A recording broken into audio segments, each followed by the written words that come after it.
एक बार हज़रत ख्वाजा मोइनुद्दीन चिश्ती रहमतुल्लाह अलैह इस्लाम का पैगाम फैलाने की नीयत से अपने कुछ मुरीदों के साथ अजमेर शरीफ के एक इलाके में तशरीफ़ लाए। जिस जगह पर हज़रत ख्वाजा मोइनुद्दीन चिश्ती रहमतुल्लाह अलैह ने ठहराव किया, उसी स्थान के निकट एक विशाल तालाब मौजूद था, जिसे वहाँ के स्थानीय हिंदू समाज के लोग आना सागर के नाम से जानते थे। उस दौर में इस तालाब की प्रतिष्ठा और पवित्रता के कारण हिंदू समाज में इसका अत्यंत सम्मान किया जाता था। लोगों का ये विश्वास था कि जो व्यक्ति दिन भर पाप कर्म करने के बाद इस तालाब में स्नान करता है, उसके सारे पाप धुल जाते हैं। इसी कारण इस तालाब को हमेशा दीपकों से सजाया जाता था। कहा जाता है कि प्रतिदिन रात में दीप जलाने के लिए लगभग 3 मन तेल की आवश्यकता पड़ती थी। तालाब की पवित्रता के कारण वहां हर किसी को प्रवेश की अनुमति नहीं थी। केवल ऊंचे वर्ग के ब्राह्मण ही उसमें स्नान कर सकते थे और उसके जल को स्पर्श कर सकते थे। उनका यह दृढ़ विश्वास था कि यदि ब्राह्मणों के अतिरिक्त कोई और व्यक्ति तालाब के पानी को छू ले तो वो पानी अपवित्र हो जाएगा। हजरत ख्वाजा मोइनुद्दीन चिश्ती रहमतुल्लाह अलैह और उनके मुरीद एक लंबे सफर से थके हुए थे। कुछ देर विश्राम करने के बाद जब नमाज का समय आया तो ख्वाजा साहब ने हजरत बख्तियार काकी रहमतुल्लाह अलैह को अजान देने का आदेश दिया। आदेश मिलते ही हजरत बख्तियार काकी रहमतुल्लाह अलैह ने अजान देना आरंभ कर दिया। उस समय हिंदुस्तान की धरती पर तौहीद का संदेश और अजान के शब्दों से लोग परिचित नहीं थे। जब लोगों ने पहली बार अजान की आवाज सुनी तो चारों ओर हलचल मच गई। लोग अपने घरों से बाहर निकल आए और एक दूसरे से कहने लगे कि ये फकीर लोग कहां से आ गए हैं और ये किस तरह के शब्द पढ़ रहे हैं। अजान समाप्त होने के बाद हजरत ख्वाजा मोइनुद्दीन चिश्ती रहमतुल्लाह अलैह और उनके साथियों ने आना सागर तालाब पर जाकर वुजू करना शुरू किया। जब हिंदू पुजारियों ने देखा कि कुछ अजनबी दरवेश उनके विशेष तालाब का उपयोग कर रहे हैं तो उनके दिलों में क्रोध की ज्वाला भड़क उठी। एक पुजारी बोला कि ये दरवेश कहां से आ गया जिसने हमारी अनुमति के बिना हमारे पवित्र तालाब को स्पर्श कर लिया। हम इस तालाब को अत्यंत पवित्र मानते हैं और इन मुसाफिरों ने इसे अपवित्र कर दिया है। इसका कोई समाधान निकालना ही होगा।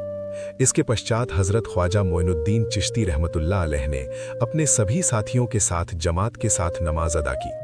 लोग ये दृश्य देखने लगे और आपस में कहने लगे कि ये तो बड़ा अजीब फकीर है। हमारे मंदिरों में तो अनेक देवी देवता हैं, लेकिन ये उनकी उपासना न करके किसी नए ईश्वर की इबादत कर रहा है। यदि मंदिर के बाहर भी कोई ईश्वर है तो उसे भी मंदिर में रखा जाना चाहिए ताकि लोग उसकी भी पूजा कर सकें। धीरे धीरे शाम ढलने लगी। संध्या होते ही राजा पृथ्वीराज के ऊंटों के चरवाहे अपने ऊंटों को लेकर उस स्थान पर पहुंचे। संयोगवश हजरत ख्वाजा मोइनुद्दीन चिश्ती रहमतुल्लाह अलैह उसी जगह ठहरे हुए थे जहां सामान्यतः राजा के ऊंट विश्राम किया करते थे। चरवाहों ने देखा कि एक दरवेशों का काफिला उनके निर्धारित स्थान पर बैठा हुआ है। उन्होंने हजरत ख्वाजा मोइनुद्दीन चिश्ती रहमतुल्लाह अलैह से कहा कि हे फकीर बाबा, आप कहां से आए हैं और यहां आकर क्यों बैठ गए? क्या आपको ये ज्ञात नहीं कि यहां प्रतिदिन राजा पृथ्वीराज के ऊंट विश्राम करते हैं? ये जानते हुए भी आपने यहां बैठने का साहस कैसे किया? हजरत ख्वाजा मोइनुद्दीन चिश्ती रहमतुल्लाह अलैह ने अत्यंत विनम्रता से उत्तर दिया कि बाबा, हम मुसाफिर हैं और अनजान भी। हमें ये मालूम नहीं था कि इस स्थान पर राजा के ऊंट ठहरते हैं। चूंकि हमने यहीं रात बिताने का इरादा कर लिया है, इसलिए तुम आज अपने ऊंटों को किसी और स्थान पर विश्राम करा लो। आसपास और भी कई जगहें हैं। ये उत्तर सुनकर चरवाहे बोले कि इस फकीर की हिम्मत तो देखो, राजा के ऊंटों को कहीं और ले जाने को कह रहा है और स्वयं यहां बैठा रहेगा। ये असंभव है। राजा के ऊंट अपने ही स्थान पर बैठेंगे। ये कहते हुए चरवाहों ने हजरत ख्वाजा मोइनुद्दीन चिश्ती रहमतुल्लाह अलैह और उनके साथियों के साथ दुर्व्यवहार शुरू कर दिया। हजरत ख्वाजा मोइनुद्दीन चिश्ती रहमतुल्लाह अलैह स्वभाव से अत्यंत सरल और सहनशील थे। जब उन्होंने ये व्यवहार देखा तो उन्होंने बख्तियार काकी रहमतुल्लाह अलैह से कहा कि बख्तियार, यदि राजा के ऊंटों को यहीं बैठाना है तो हमें यहां रुकने का क्या लाभ? ऊंटों को यहीं बैठने दो, हम यहां से जा रहे हैं। ये कहकर हजरत ख्वाजा मोइनुद्दीन चिश्ती रहमतुल्लाह अलैह अपने साथियों के साथ वहां से चले गए। अगली सुबह जब ऊंटों को चरागाह ले जाने का समय आया तो चरवाहों ने उन्हें उठाने का प्रयास किया, लेकिन बार बार कोशिश करने पर भी वे ऊंटों को खड़ा न कर सके। इसका कारण ये था कि अल्लाह के वली हजरत ख्वाजा मोइनुद्दीन चिश्ती रहमतुल्लाह अलैह ने कहा था कि ऊंट यहीं बैठेंगे। अल्लाह रब्बुल आलमीन ने उनकी बात को स्वीकार कर लिया था और ऊँटों को आदेश दिया था कि जब तक मोइनुद्दीन चिश्ती स्वयं न कहें वे अपनी जगह से न उठें। इसके बाद चरवाहे इस रहस्य पर विचार करने लगे। उनमें से एक नेक चरवाहे ने कहा कि क्या तुम्हें याद है, कल हमने यहाँ से एक दरवेश को अपमानित करके उठाया था। जाते समय उन्होंने कहा था कि राजा के ऊँट यहीं बैठेंगे। मुझे लगता है कि उन्हीं शब्दों के कारण ऊँट उठ नहीं पा रहे। संभव है कि वे कोई बड़े वली या अल्लाह के विशेष बंदे हों। क्यों ना ये बात महाराज के सामने रखी जाए। इसके बाद सभी चरवाहे राजा पृथ्वीराज के पास पहुंचे और हाथ जोड़कर निवेदन किया कि महाराज, हमने बहुत प्रयास किया किंतु आपके ऊंट अपनी जगह से उठ नहीं रहे। राजा पृथ्वीराज ने आश्चर्य से पूछा कि क्या ऊंटों को कोई बीमारी हो गई है।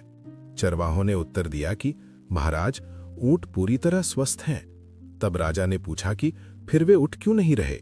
चरवाहों ने सारी घटना विस्तार से सुनाई और कहा कि हमें लगता है कि उस दरवेश के कहे शब्दों के कारण ही ऐसा हो रहा है। ये सुनकर पृथ्वीराज ने आदेश दिया कि जाओ और उस दरवेश को मेरे दरबार में ले आओ।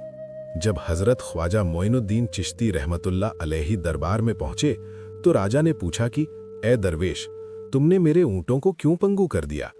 मेरे ऊँट भूखे मर रहे हैं, कृपया अपना जादू हटा लो। इस पर हजरत ख्वाजा मोइनुद्दीन चिश्ती रहमतुल्लाह अलैहि मुस्कुराते हुए बोले कि हे अल्लाह के बंदे, हम मुसलमान हैं और मुसलमान कभी जादू नहीं करते। तुम्हारे ऊँटों को मैंने नहीं बल्कि इस संसार के पालनहार अल्लाह रब्बुल आलमीन ने बैठाया है। उनकी अनुमति से ही वे उठेंगे। हालांकि मैं उस सर्वशक्तिमान से दुआ कर सकता हूँ। इसके बाद हजरत ख्वाजा मोइनुद्दीन चिश्ती रहमतुल्लाह अलैहि ने दुआ की और कहा कि ए अल्लाह, इन ऊँटों को उठने की तौफीक अता फरमा। दुआ पूरी होते ही ऊँट उठ खड़े हुए और चरागाह की ओर चल पड़े। ये दृश्य देखकर लोग स्तब्ध रह गए। जल्द ही ये खबर पूरे अजमेर में फैल गई। जैसे जैसे हजरत ख्वाजा मोइनुद्दीन चिश्ती रहमतुल्लाह अलैहि की करामात की चर्चा बढ़ने लगी, वैसे वैसे मंदिरों के पुजारी भयभीत होने लगे। वे पृथ्वीराज के पास पहुंचे और कहने लगे कि महाराज, ये दरवेश हमारे राज्य में अशांति फैला रहे हैं। यदि इन्हें अभी न रोका गया तो सभी हिंदू मुसलमान बन जाएंगे। वे हमारे देवताओं को पत्थर बताकर लोगों को भ्रमित कर रहे हैं और प्रतिदिन हमारे पवित्र तालाब को अपवित्र कर रहे हैं। ये सुनकर पृथ्वीराज ने हजरत ख्वाजा मोइनुद्दीन चिश्ती रहमतुल्लाह अलैहि को पुनः दरबार में बुलाया। राजा ने कहा कि तुम हमारे देवताओं का अपमान करते हो और हमारे पवित्र तालाब को खराब कर रहे हो, इसलिए तुम्हें हमारा राज्य छोड़ना होगा। हजरत ख्वाजा मोइनुद्दीन चिश्ती रहमतुल्लाह अलैहि ने शांत स्वर में कहा कि हम केवल वुजू करते हैं। यदि पूरे शरीर के स्नान से तालाब अपवित्र नहीं होता तो केवल हाथ मुंह धोने से वो अपवित्र कैसे हो सकता है। राजा ने कहा कि तुम हमारे धर्म के नहीं हो, इसलिए तुम्हारे स्पर्श से तालाब अपवित्र हो जाता है। तब हजरत ख्वाजा साहब ने कहा कि अच्छा, हम अब हाथ नहीं लगाएंगे, केवल एक बर्तन में पानी ले लेंगे। राजा ने शर्त रखी कि बर्तन तो डाला जा सकता है पर हाथ पानी को नहीं छूना चाहिए। आज्ञा मिलने पर हजरत ख्वाजा मोइनुद्दीन चिश्ती रहमतुल्लाह अलैहि ने बख्तियार काकी रहमतुल्लाह अलैहि को पानी लाने भेजा। जैसे ही बर्तन तालाब में डाला गया, चमत्कार हुआ और पूरा तालाब उस छोटे से बर्तन में समा गया। आना सागर पूरी तरह सूख गया। ये दृश्य देखकर पुजारी घबरा गए और राजा के पास पहुंचे। राजा ने दरवेश को फिर बुलाया। हजरत ख्वाजा मोइनुद्दीन चिश्ती रहमतुल्लाह अलैहि ने बताया कि पापों को धोने की शक्ति पानी में नहीं बल्कि केवल अल्लाह के पास है। इसके बाद उनके आदेश पर पानी वापस डाला गया और तालाब पुनः भर गया। इस चमत्कार को देखकर अनेक लोगों ने इस्लाम स्वीकार कर लिया। अंततः रामदेव नामक जादूगर भी हिदायत पाकर मुसलमान बन गया और मोहम्मद सादिक कहलाया। ये घटना इस बात का प्रमाण है कि अल्लाह जिसे चाहता है हिदायत देता है। आमीन।